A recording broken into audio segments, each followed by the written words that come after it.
Sejarah NU sebagai negara dengan penduduk beragama Islam terbesar di dunia, Indonesia memiliki cerita tersendiri soal organisasi-organisasi Islam yang berkembang, termasuk kehadiran Nahdlatul Ulama sebagai organisasi Islam terbesar di Indonesia yang memiliki sejarah panjang dalam pengaruhnya bagi penganut Islam di tanah air.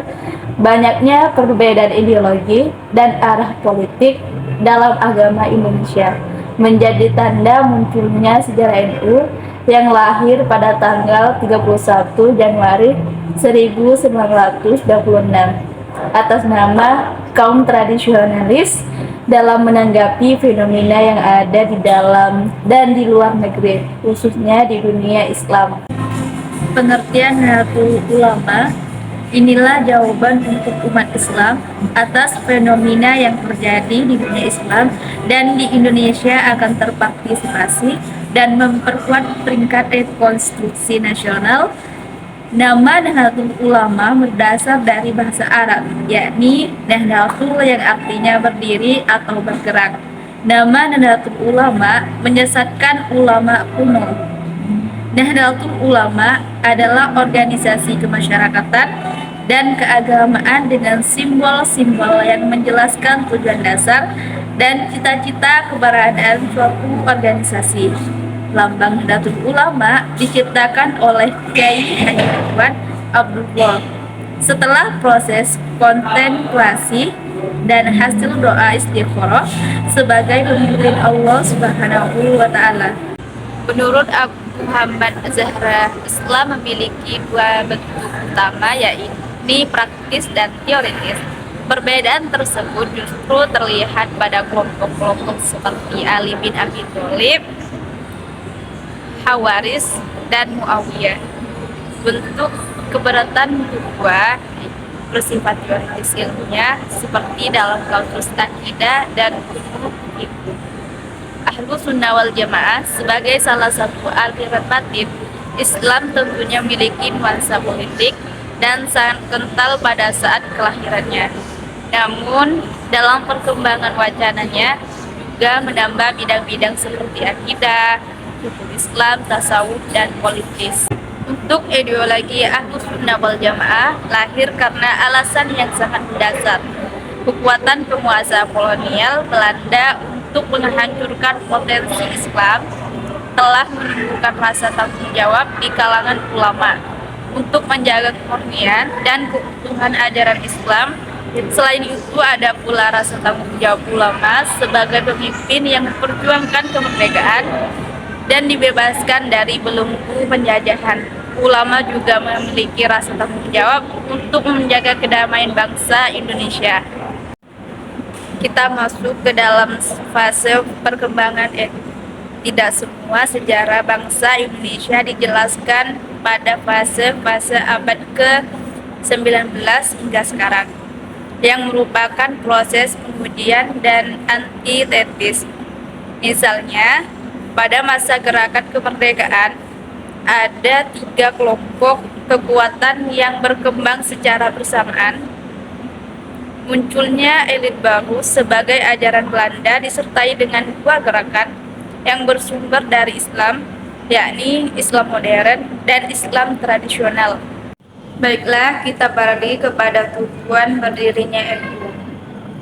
Pengaruh NU sangat besar di kalangan kiai dan ulama di Jawa bagian timur dan tengah, serta masyarakat umum. Seperti status NU merumuskan pada tahun 1927, organisasi tersebut bertujuan untuk memperkuat kesetiaan Islam kepada salah satu dari 4 mazhab dan untuk melaksanakan kegiatan yang bermanfaat bagi para anggotanya sesuai dengan ajaran Islam. Kegiatan utama organisasi NU adalah sebagai berikut. Yang pertama, memperkuat persatuan di antara sesama ulama yang masih setia pada ajaran mazhab. Yang kedua, memberikan bimbingan tentang jenis-jenis buku diajarkan oleh lembaga pendidikan Islam. Yang ketiga, penyaluran ajaran Islam atas permintaan 4 mazhab. Yang keempat, meningkatkan jumlah madrasah dan organisasi. Yang kelima, mendukung pembangunan masjid, langar, dan pesantren. Yang terakhir, membantu anak yatim dan fakir miskin. Masuk di perkembangan NU di Indonesia. Berdasarkan sejarah organisasi di Indonesia terbesar di Indonesia ini adalah memantapkan dirinya sebagai pengawas tradisi dan mempertahankan ajaran empat mazhab Syafi'i yang diterima oleh sebagian besar umat Islam di seluruh tanah air. Nahdlatul Ulama salah satu organisasi masyarakat terbesar di Indonesia dari komunitas Islam yang ada sejak kelahiran di tahun 70-an. Selain itu, NU juga selalu menekankan pentingnya menjaga dan menghormati kekayaan budaya Nusantara. Terinspirasi dari tipikal tudingan terhadap Wali Songo yang berhasil menundukkan bidang agama Islam, kita masuk di perkembangan NU di Indonesia. Berdasarkan sejarah NU, organisasi Islam terbesar di Indonesia ini telah memantapkan dirinya sebagai pengawas tradisi dan mempertahankan ajaran empat mazhab Syafi'i yang diterima oleh sebagian besar umat Islam di seluruh tanah air. Selain itu, NU memberikan perhatian khusus pada bidang-bidang yang berkaitan dengan kegiatan ekonomi, seperti kehidupan pemilik tanah dan para pedagang. Sebenarnya, Nahdlatul Ulama salah satu organisasi masyarakat atau ormas terbesar di Indonesia dari komunitas Islam yang sejak kelahirannya sekitaran 70-an. Selain itu, NU selalu menekankan pentingnya menjaga dan menghormati kekayaan budaya Nusantara.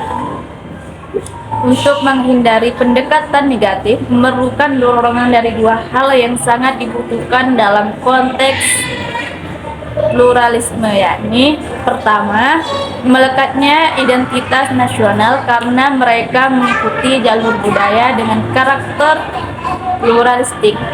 Komunitas budaya yang jarang merasa keberadaan mereka secara langsung atau tidak langsung terancam. Kedua, pengembangan nilai-nilai kemanusiaan yang tidak bisa dipungkiri bahwa kemunculan Islam yang toleran secara tidak langsung berdampak positif terhadap upaya penegakan nilai-nilai kemanusiaan jika dibandingkan dengan sikap tegas beragama yang dapat membahayakan hak asasi manusia.